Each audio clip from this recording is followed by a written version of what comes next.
Bismillahirrahmanirrahim. Assalamualaikum warahmatullahi wabarakatuh. Alhamdulillahirabbil alamin. Wassalatu wassalamu ala asrofil anbiya'i wal mursalin nabiyyina Muhammadin wa ala alihi wa sahbihi wa man tabi'ahum bi ihsanin ila yaumiddin, amma ba'du. Kaifalukum? Apa kabarnya anak-anakku sekalian? Semoga kalian selalu dalam keadaan sehat walafiat, selalu dalam lindungan Allah, dan tetap semangat untuk belajar dan menuntut ilmu dimanapun kalian berada. Alhamdulillah, hari ini kita dapat bertemu kembali untuk belajar pendidikan agama Islam. Hari ini kita akan mempelajari tentang pertanyaan di alam kubur. Kita sudah sampai pada pertemuan yang kedua di pekan yang ke-7 kuartal 3 ini. Apa yang akan kita pelajari tentang pertanyaan di alam kubur? Mari kita simak bersama-sama penjelasannya.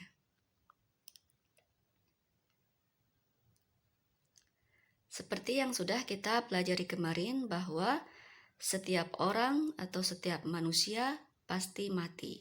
Ya, jadi semua makhluk ciptaan Allah Ta'ala yang bernyawa pasti akan mengalami kematian.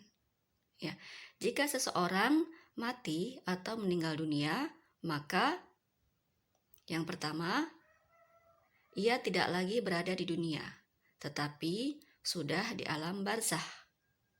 Ya, kalau ada yang mengaku ruh gentayangan, ya, maka itu jin yang menyerupai ruh orang yang meninggal. Ya, jadi tidak ada ruh gentayangan, ya. Nah, yang kedua, jika seseorang meninggal dunia, maka terputus semua amalnya. Dia tidak lagi dapat berbuat dosa dan tidak pula berbuat kebaikan. Penjelasannya adalah seperti ini. Alam barzah adalah alam kubur, alam yang membatasi antara dunia dan akhirat, yaitu masa setelah manusia mati sampai hari kiamat. Dan di sini ada yang dinamakan siksa kubur atau azab kubur. Ya, jadi alam barzah adalah alam kubur, alam yang manusia tempati setelah kematian. Ya, jadi alam kubur ini adalah alam yang manusia tempati setelah mereka meninggal sampai nanti adanya hari kiamat. Dan di alam ini ada yang dinamakan siksa kubur atau azab kubur dan nikmat kubur. Dan barang siapa orang yang di dunianya banyak melakukan perbuatan jahat, keji, dan banyak melakukan perbuatan dosa, maka akan mendapatkan siksa kubur.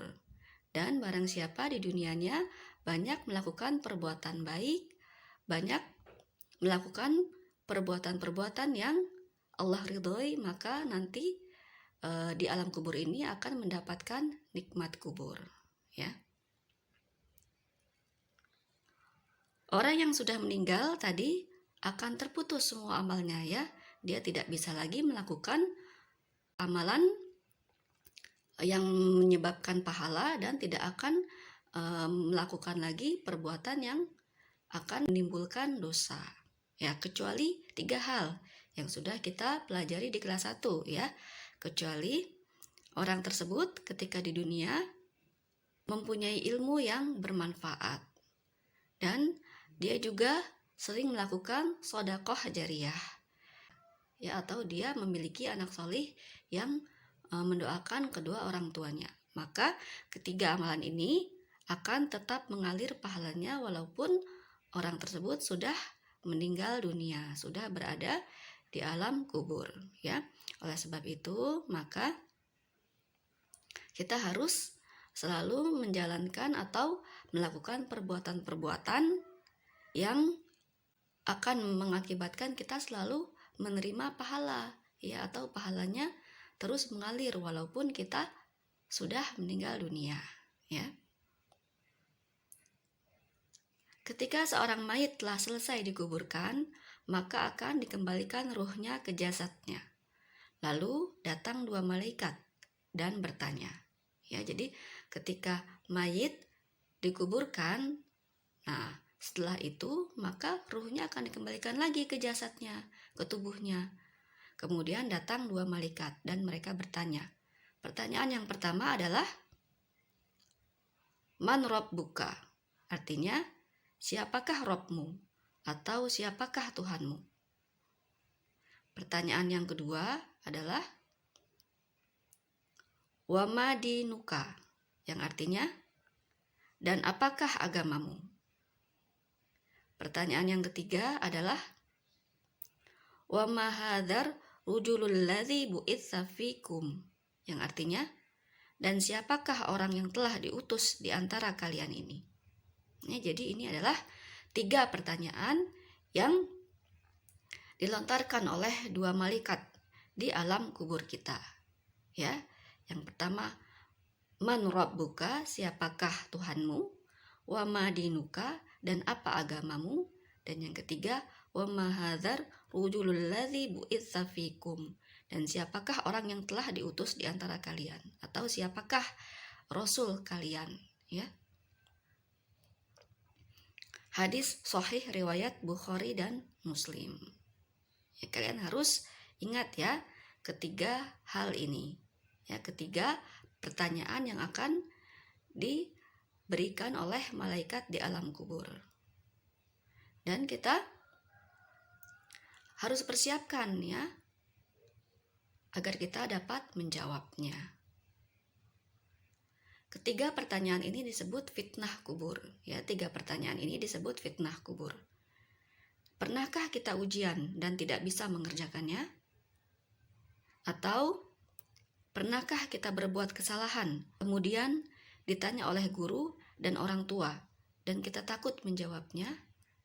Nah, seperti ini adalah keadaan kita nanti di alam kubur, ya, bahwa kita seperti melaksanakan ujian, dan kita sulit untuk mengerjakannya. Bagaimana perasaan kita?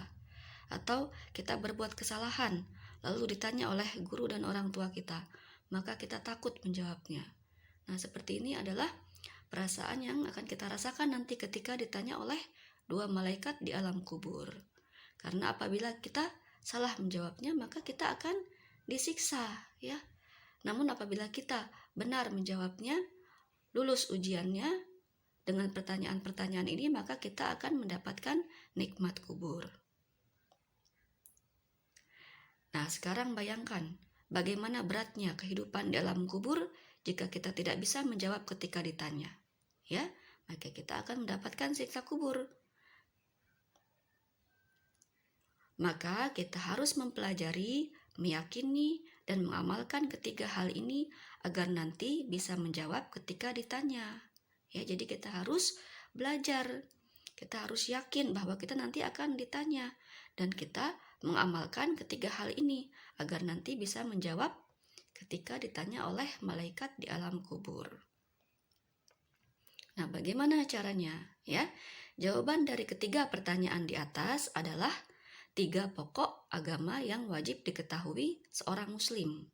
Ya, jadi jawabannya adalah 3 pokok agama yang wajib diketahui seorang muslim. Yang pertama adalah mengenal Allah Ta'ala. Ya, tadi kan pertanyaan pertama adalah Man Rabbuka, siapakah Tuhanmu? Nah, kita harus belajar mengenal Allah Ta'ala. Ya. Yang kedua adalah mengenal agama Islam. Wa ma dinuka, ya. Apa agamamu? Nah, jadi kita harus belajar, harus mengenal tentang agama kita, agama Islam. Dan yang ketiga adalah mengenal Nabi Muhammad Sallallahu Alaihi Wasallam. Ya, pertanyaan yang ketiga tadi tentang siapakah Rasulmu? Siapakah orang yang diutus di antara kalian? Nah, jadi kita harus belajar mengenal Nabi Muhammad Sallallahu Alaihi Wasallam sebagai Rasul kita. Ya, dan untuk ketiga hal ini atau 3 pokok agama yang wajib kita ketahui ini nanti akan kita bahas lebih rinci lagi di pertemuan berikutnya. Ya, demikian penjelasan Ustazah hari ini. Semoga kalian dapat memahaminya, dan tugas untuk hari ini adalah kalian mengerjakan di modul PAI Ayo Berlatih halaman 37. ya. Semoga kalian dapat mengerjakan tugasnya dengan baik. Ustazah tutup pertemuan kali ini dengan membaca doa kafaratul majlis. Subhanakallahumma wa bihamdika asyhadu an la ilaha illa anta astaghfiruka wa atubu ilaik. Jazakumullah khairan wa barakallahu fikum. Wassalamualaikum warahmatullahi wabarakatuh.